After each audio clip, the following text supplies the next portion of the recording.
Hello learners, let's learn 4 important concept which is very important for upcoming exams.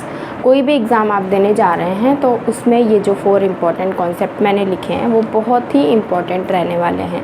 तो चलिए हम लोग इनको डिस्कस कर लेते हैं। और ये सारे ही कॉन्सेप्ट ऑलरेडी किसी ना किसी एग्ज़ाम में पूछे जा चुके हैं, तो आपको बिल्कुल अच्छे से लर्न कर लेना है इनको। चलिए शुरू करते हैं। हमारा पहला कॉन्सेप्ट है कम्युनिटी विदाउट प्रोपेनक्विटी। बहुत ही नया कॉन्सेप्ट है जो अभी तक एक ही एग्ज़ाम में पूछा गया है, तो पॉसिबिलिटी है जो भी अपकमिंग एग्ज़ाम होने वाले हैं उसमें पूछा जाए। कम्युनिटी विदाउट प्रोपेनक्विटी जो कॉन्सेप्ट है वो है मेल्विन वेबर का। ओके, बहुत ही इम्पॉर्टेंट है। कम्युनिटी कैसी होगी विदाउट प्रोपेनक्विटी, एकदम न्यू कॉन्सेप्ट है, लेटेस्ट है, तो इसको आप लर्न कर लीजिएगा। नेक्स्ट है कम्युनिटी लिबरेटेड, यानी कम्युनिटी लिबरेटेड जब होगी तो वो किसका कॉन्सेप्ट है? कम्युनिटी लिबरेटेड है बैरी वेलमैन का। ये भी बहुत इम्पॉर्टेंट है, ये भी अभी तक एक ही किसी एग्ज़ाम में पूछा गया है और अभी नया ही है, ज़्यादा नहीं पूछा गया है, तो पूछा जा सकता है।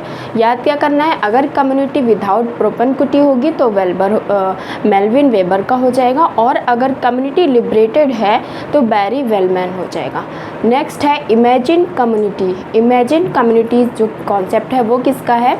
ये है बेनेडिक्ट एंडरसन का। Benedict okay.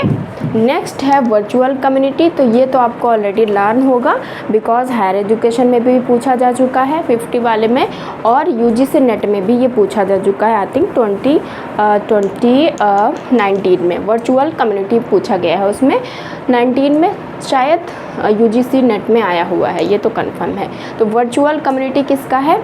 ये है हॉवर्ड रेनगोल्ड का। ये आपको लर्न ही होगा।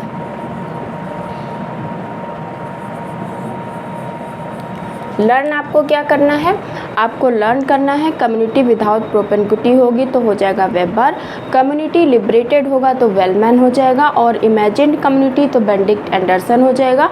अगर वर्चुअल कम्युनिटी है तो हो जाएगा हॉवर्ड रेनगोल्ड। आई होप आपको बहुत अच्छे से समझ में आया होगा, और सारे ही क्योंकि कम्युनिटी से रिलेटेड थे तो मे भी कन्फ्यूज़न हो जाता है, इसलिए हमने सोचा आपको एक पास रख के कन्फ्यूज़न ना हो तो आपको क्लियर कर दें।